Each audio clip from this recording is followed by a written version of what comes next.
Marcus lived his whole life knowing he didn't belong anywhere. For 17 years he slept on old grain sacks in the corner of the Hendricks family barn on Thressos Prime. The metal walls were thin and cold, and every night when the strange storms hit, the whole building would shake like it might fall apart. He never knew his real parents. Mrs. Hendricks found him as a baby outside the settlement gates, wrapped in a torn blanket with no note or explanation. The Hendricks took him in, but they never let him forget he was doing them a favor by letting him stay. Thressos Prime wasn't a good place to live anymore. The farming colony that once grew enough food to feed 3-star systems was now barely keeping its own people alive. Every year the crops grew smaller and weaker. The soil looked sick, turning gray instead of rich brown. Strange lights danced in the sky at night, and everyone blamed the massive creatures that flew through the upper atmosphere. Most people called them sky beasts or death bringers.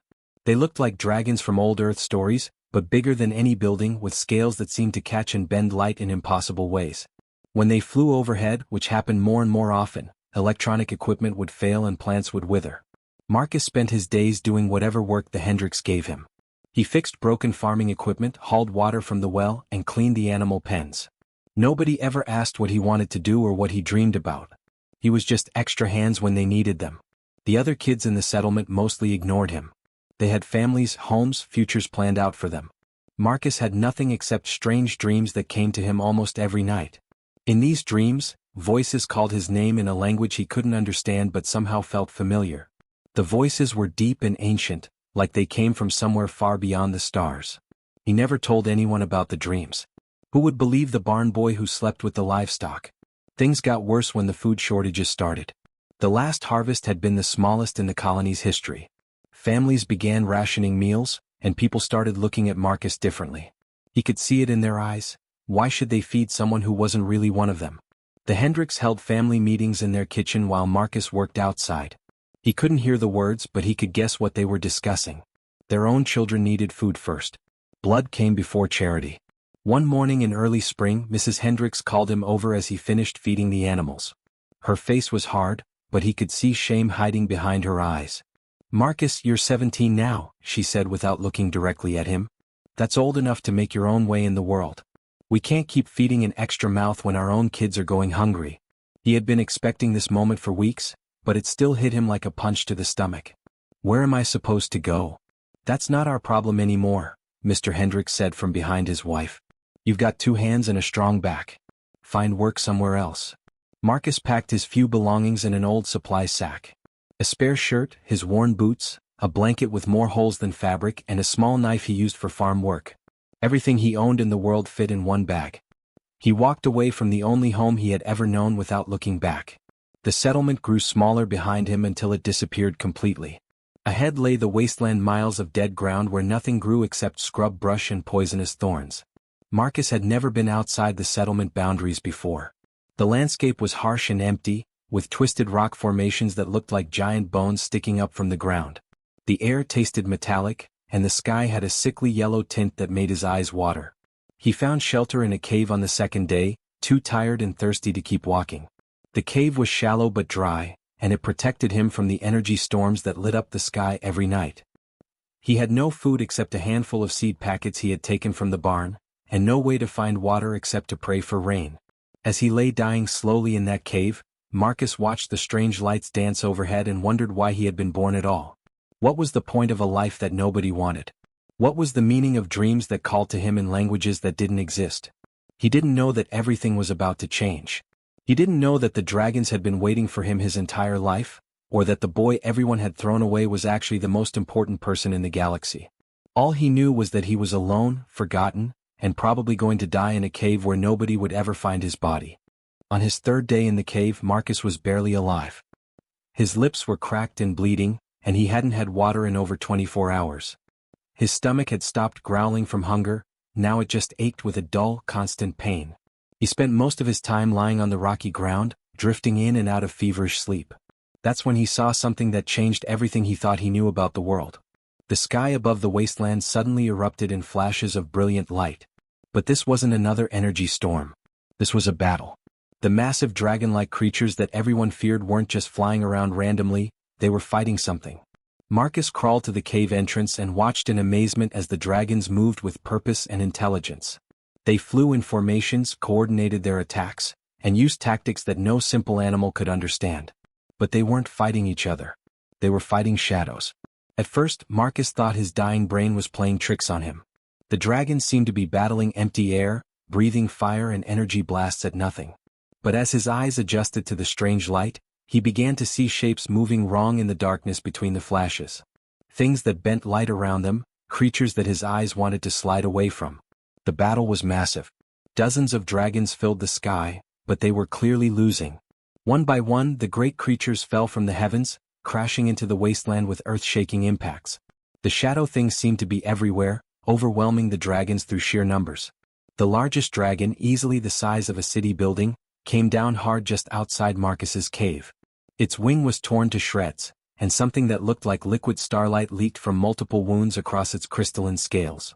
The creature's breathing was labored, each breath creating small clouds of glowing mist. Marcus should have been terrified. Instead, he found himself walking toward the dying giant. The dragon's head was massive, with eyes like burning emeralds that tracked his movement. As Marcus got closer, he expected the creature to snap at him or blast him with fire. Instead, something impossible happened. A voice spoke directly inside his head. "Boy." The word formed in his mind without sound. "You can hear me?" Marcus stopped walking, his mouth falling open. "You're talking to me? I am Guardian Flame of Ancient Stars, and I have been waiting your entire life for this moment." The dragon's mental voice was deep and ancient, carrying the weight of centuries. "Your species calls me dragon, but we are so much more than your stories suggest." "I don't understand," Marcus said, his voice barely a whisper. The great eye fixed on him with laser intensity. "The creatures we fight are called shadow devourers. They come from spaces between dimensions, consuming the life force of entire worlds. They have been hunting across the galaxy for millennia, leaving nothing but dead planets in their wake." Marcus looked up at the sky where the battle still raged. Now that he knew what to look for, he could see the shadow creatures more clearly. They moved like living smoke, but with a terrible hunger that made his skin crawl. "We dragons have fought them alone for 1,000 years, the Guardian continued. "But we lack something crucial that your people possess. Humans are immune to the Devourer's mental influence. Where we see despair and inevitability, you see possibilities and solutions." "But I'm nobody," Marcus protested. "I lived in a barn. Everyone threw me away." The dragon made a sound that might have been laughter. "Long ago, when the Shadow Devourers first invaded our homeworld, we managed to save a small group of humans. We scattered your ancestors across the stars, hoping they would grow strong and multiply. Every human settlement, every colony world, every place your species has traveled, all of it was guided by an unconscious urge we planted in your genetic memory." Marcus felt his knees go weak. "You're saying humans aren't from Earth?" "Humans are from Earth. But Earth itself was seeded by us, chosen as a safe haven for your species to develop. Everything your people have done, spreading across the galaxy, building colonies on dangerous worlds, it was preparation for this moment." The Guardian's breathing grew more labored. "I am dying, young Bridgewalker. But before I go, I must give you the knowledge you need." The dragon extended one massive claw toward Marcus's forehead. "This will hurt, but it is necessary." The claw touched his skin and Marcus's world exploded. Information flooded his mind like a dam bursting. Star maps showing the locations of every human colony. Battle strategies developed over centuries of warfare. The true history of humanity's relationship with the dragons. Technical knowledge about weapons, starships, and dimensional travel. Most importantly, he learned about his own nature. He wasn't just a random human, he was a bridgewalker, someone born with the ability to connect human intuition with dragon wisdom. When the knowledge transfer ended, Marcus collapsed to his knees, his head spinning with more information than any single mind should be able to hold. "Find the others," the Guardian whispered as his great eyes began to dim. "Unite humans and dragons. You are our only hope." Guardian Flame of Ancient Stars died as the sun rose, but Marcus was no longer the same person who had crawled into the cave 3 days earlier. Marcus ran back toward the settlement as fast as his weakened legs could carry him. The knowledge the Guardian had given him burned in his mind like fire. He could sense danger approaching the colony, the Shadow Devourers were coming and they were hungry. He reached the settlement just as reality began to tear apart. Cracks appeared in the air itself, like someone was breaking invisible glass. Through these tears poured creatures that most people couldn't even see properly. The colonists ran around screaming about monsters and demons, but their eyes kept sliding off the Shadow Devourers, unable to focus on them. Marcus saw them clearly for the first time. They looked like living nightmares made of smoke and hunger, with too many teeth and eyes that burned with cold fire. They moved wrong, flowing across the ground like liquid shadow while reaching out with claws that could slice through metal. The settlement's defense systems kicked in automatically, but the energy weapons passed right through the devourers without effect. Conventional bullets did nothing. The creatures weren't fully in this dimension, existing partially in the shadow realm between realities. People were dying. Tom Bradley, the settlement's mechanic, got too close to one of the shadow tiers. A devourer reached out and touched him, and Marcus watched in horror as the life drained from the man's body in seconds. Tom aged 50 years and 5 heartbeats, then crumbled to dust. "Everyone get to the community center," Marcus shouted, his voice carrying across the chaos with authority nobody had ever heard from him before. "Stay away from the dark spaces. Move now." Alex Rivera, one of the settlement leaders, grabbed Marcus by the shoulder. "Boy, what are those things? How do you know what to do?" "Shadow devourers," Marcus said, pulling a piece of crystal scale from his pocket. The fragment had come from the Guardian's body, and it hummed with inner energy. "They feed on life force, but we can fight them." When Marcus held up the crystal, it blazed with brilliant light. The nearest devourer shrieked and pulled back, its form becoming less solid. Marcus swung the crystal like a weapon, and where it touched the creature, shadow burned away like paper in a flame. "The dead dragon near the eastern hills," Marcus called out. "Everyone who can fight, get crystal fragments from its body. The scales will hurt these things." Jake Thompson, a young farmer, looked at Marcus with wide eyes. "How do you know all this?" "Because this is what humans were made for," Marcus said, surprising himself with the words. But they felt true. "Katie, take 5 people to the communications tower. Send out a general distress call on all frequencies. Tell every human settlement what's happening here." Katie nodded and ran toward the comm building with her team. Marcus turned to other survivors who had gathered around him. "Ben, you and Lisa get all the families with children into the underground storage areas. These things can't phase through solid matter easily. Diana, organize a crystal collection team. We need weapons for everyone who can hold them." As Marcus gave orders, something incredible happened in his mind. The knowledge the Guardian had given him wasn't just information, it was activation. Abilities he'd never known he possessed began to wake up. He could sense the devourers' movements before they happened. When one tried to sneak up behind Lisa's group, Marcus felt its approach like a cold wind and shouted a warning just in time. When 3 creatures coordinated an attack on the eastern barricade, he somehow knew their plan and redirected defenders to intercept them. Most amazing of all, he could coordinate multiple groups of people simultaneously. While talking to Ben about evacuation routes, part of his mind was also directing Katie's communication efforts and planning Diana's crystal gathering mission. It was like he had become a living tactical computer, processing dozens of variables at once. The battle lasted 6 hours. By the end, 23 colonists had died, but the settlement had survived. The surviving devourers retreated back through their dimensional tiers, apparently deciding this world was too much trouble. As the sun set, the exhausted survivors gathered in the community center. They all looked at Marcus differently now. This wasn't the worthless barn boy they'd known before. This was someone who had saved their lives with knowledge and abilities that shouldn't exist. "Where did you learn to do that?" Diana asked. Her clothes were torn and she had crystal dust in her hair from collecting dragon scales. "You fought like you'd been training for this your whole life." Marcus looked up at the stars through the broken windows. He could feel other minds calling to him across the void, other humans on other worlds who were beginning to awaken to their true purpose. "I think I've been training for it without knowing," he said. "We all have been. Every human who ever looked up at the stars and felt like they belonged somewhere else. Every person who ever felt like they were meant for something bigger. This is what we were made for." Ben shook his head in amazement. "Made for what? Fighting shadow monsters?" "No," Marcus said, feeling the truth of it in his bones. "Made for bridging gaps. Made for finding solutions when everyone else sees only problems. Made for bringing different species together and finding ways to win battles that shouldn't be winnable." Above them, the stars seemed brighter than they'd ever been before. Within 3 days of the attack, they started arriving from the sky like falling stars. Marcus felt them coming before anyone else saw them. He was helping repair damaged buildings when a strange tingling sensation ran down his spine. He looked up at the morning sky and saw nothing, but somehow he knew they were there. "Dragons incoming," he called out to the work crew. "Everyone stay calm. They're here to help." Jake looked at him like he was crazy. How can you possibly know that? Before Marcus could answer, the first dragon broke through the cloud layer. It was smaller than the Guardian had been, but still massive, easily the size of a transport ship. Its scales were deep blue with silver edges that caught the sunlight like mirrors.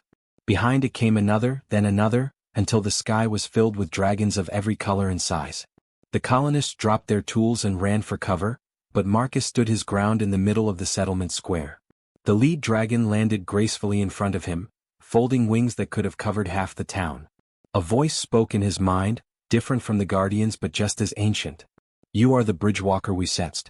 I am Skyrender's Void, commander of the 7th Wing. We felt your awakening across the galaxy. How many of you are there? Marcus asked aloud, not caring that the hiding colonists probably thought he was talking to himself. 47 dragons from 12 different worlds, Skyrender's Void replied. And we bring news of human colonies that have also awakened. The time of hiding is over. The final battle approaches. Over the next few hours, Marcus learned the full scope of what was happening. The psychic signal he had unconsciously sent out after bonding with the Guardian's knowledge had reached both dragons and humans across dozens of star systems. Human settlements from the outer rim to the core worlds were reporting strange dreams, sudden knowledge, and abilities they'd never had before. More importantly, volunteers were coming. Transport ships began arriving daily, bringing humans who had felt the call. Some were soldiers, others were farmers, mechanics, teachers, even children who insisted their parents bring them. All of them shared the same determined look. They knew they were meant to be here. The bonding process happened naturally. Dragons would choose human partners based on some instinct Marcus didn't fully understand. Ben paired with a forest green dragon called Wind Through Trees. Diana bonded with Thunderspeaks, a massive red dragon with gold markings. Even Katie, who had always been afraid of flying, found herself partnered with Stardancer, a graceful silver dragon barely larger than a fighter jet. Marcus's own partner was Storm Through Stars, a dragon whose scales shifted color like oil on water. Their mental connection was deeper than anything he had experienced with the Guardian. They could share thoughts, emotions, even memories. When they flew together, Marcus couldn't tell where his consciousness ended and Storm's began. I lived in a barn for 17 years, Marcus said during one of their flights high above the settlement. Nobody wanted me. I was just extra weight. Storm Through Stars shared what felt like warm laughter. You were always the Bridgewalker even when you slept with livestock. Even when no one else could see your purpose. We dragons have searched for beings like you for 1,000 years. The training period was intense but brief. Human-dragon pairs learned to fight together, think together, and coordinate with other teams in ways that seemed impossible. Humans brought creativity and adaptability to the partnership, while dragons provided ancient wisdom and raw power. Marcus discovered he could coordinate not just individual pairs but entire fleets. During practice battles, he found himself directing 20 different teams simultaneously, each pair taking on specialized roles that fit their unique abilities perfectly. Alex and his dragon handled long-range reconnaissance. Diana and Thunderspeaks excelled at heavy assault. Ben and Wind Through Trees were perfect for rescue operations. The most amazing part was how naturally it all came together. Humans who had never flown before were soon performing aerial maneuvers that would make veteran pilots jealous. Dragons who had fought alone for centuries learned to trust human intuition and quick thinking. Skyrender's Void explained the larger situation during strategy meetings held in the settlement's expanded community center. The Shadow Devourers weren't just random predators, they were part of a coordinated invasion force. Their main army was gathering at a dimensional breach point 3 star systems away, preparing for a final assault that would consume every living world in this part of the galaxy. They have been testing our defenses, the Dragon Commander explained. The attacks on individual colonies were just scouting missions. Now they know our capabilities and they are ready to unleash their full strength. Marcus studied the holographic star maps that the dragons projected. How long do we have? Perhaps 2 weeks before they begin their advance. After that, every world with life will be consumed within a month. The assembled human volunteers looked grim, but Marcus felt something else entirely. For the first time in his life he felt like he was exactly where he belonged. Not the barn boy nobody wanted, not the burden who ate food better saved for others, but the person the entire galaxy had been waiting for. Then we don't wait for them to come to us, Marcus said. We take the fight to them. The combined fleet launched at dawn on the 7th day. 57 human-dragon pairs rose into the sky like a storm of light and wings. Marcus rode Storm Through Stars at the front, feeling the weight of every life in the galaxy pressing down on his shoulders. The journey to the dimensional breach took 18 hours of hard flying through hyperspace corridors that the dragons opened with their ancient technology. Marcus had never imagined traveling between star systems, and now he was leading an army across the galaxy. When they arrived at the breach point, Marcus felt his heart sink. The tear in reality was massive, easily 10 miles across, with edges that flickered between dimensions. Through it, he could see the Shadow Devourer's home realm, a place of endless darkness where hungry things moved like living smoke. Worse, the enemy was waiting for them. Thousands of Shadow Devourers poured out of the breach, along with creatures Marcus had never seen before. Living ships made of crystallized darkness. Weapons that fired beams of pure despair. Soldiers that looked like they were carved from nightmare itself. "This is it," Marcus broadcast to the entire fleet. "Everything we've trained for comes down to the next few hours. Remember, we're not just fighting for our worlds. We're fighting for every living thing in the galaxy." The battle began in normal space, with dragons breathing fire and energy while human riders used crystal weapons to target the partially phased devourers. But Marcus quickly realized this wasn't going to work. There were too many enemies and they kept pouring through the breach faster than the fleet could destroy them. "Storm, we need to go directly into the breach," Marcus said to his dragon partner. "The only way to end this is to stop them at their source." "That realm follows different rules," Storm Through Stars warned. "Physics works differently there. Many who enter never return." "Then we better make sure we're not like many," Marcus replied. He selected his best teams for the suicide mission. Ben and Wind Through Trees, who could navigate impossible spaces. Diana and Thunderspeaks, who hit harder than anyone else.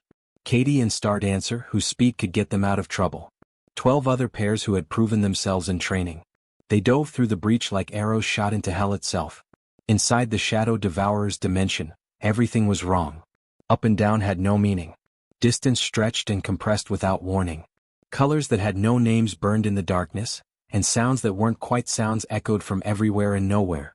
Marcus's human mind wanted to panic, but his Bridgewalker abilities kicked in. Where the dragons saw chaos and impossibility, he saw patterns. The seemingly random shifts in reality followed rules, alien rules, but rules nonetheless.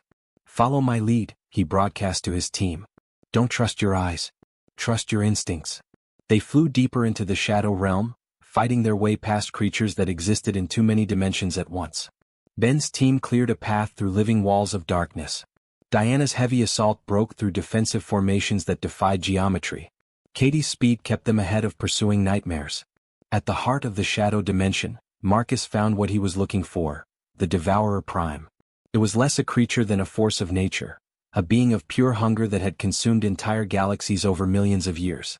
"You cannot stop the feast," it projected directly into Marcus's mind. "All things exist only to feed us. Your resistance is meaningless." But as the Prime tried to overwhelm him with despair and hopelessness, Marcus saw something the ancient entity couldn't hide. Fear. The Devourers weren't evil, they were terrified. Through his enhanced perception, Marcus glimpsed the truth. The Shadow Devourers were refugees from an even greater cosmic disaster. Their original dimension had been destroyed by something so terrible that consuming other worlds seemed like the only way to survive. "You're not monsters," Marcus said, his voice carrying across the impossible space. "You're just afraid of dying." The Devourer Prime paused in its attack. "What do you know of fear, small creature? You have lived for barely 2 decades. We have existed since the birth of stars." "I know what it's like to have nowhere to belong," Marcus replied. "I know what it's like when everyone treats you like a burden. I know what it's like to think the only way to survive is to take from others." Marcus opened his Bridgewalker abilities fully, showing the Prime something it had never considered. Through the cosmic knowledge the Guardian had given him, he revealed empty dimensions, universes rich in the energy the Devourers needed but completely lifeless. "There are places where you can feed without killing," Marcus explained. "Realities made of pure energy with no life to harm. I can open pathways to them." For the first time in eons, the Devourer Prime felt something other than hunger. Hope. Working together, Marcus and the ancient entity began opening doorways to the empty energy dimensions. One by one, the Shadow Devourers flowed through these new portals, finally free from their endless need to consume living worlds. As the last Devourer disappeared into the energy realms, the dimensional breach began to seal itself. Marcus and his team barely escaped back to normal space before the tear in reality closed forever. The battle was over. The galaxy was safe. Marcus returned to Thressos Prime as a hero, but he kept a simple room in the rebuilt settlement. Sometimes visitors would find him there, sitting quietly and remembering the boy who had lived in a barn until the dragons called his name. He had learned the most important lesson of all. Sometimes the person everyone throws away is exactly the person the universe needs most.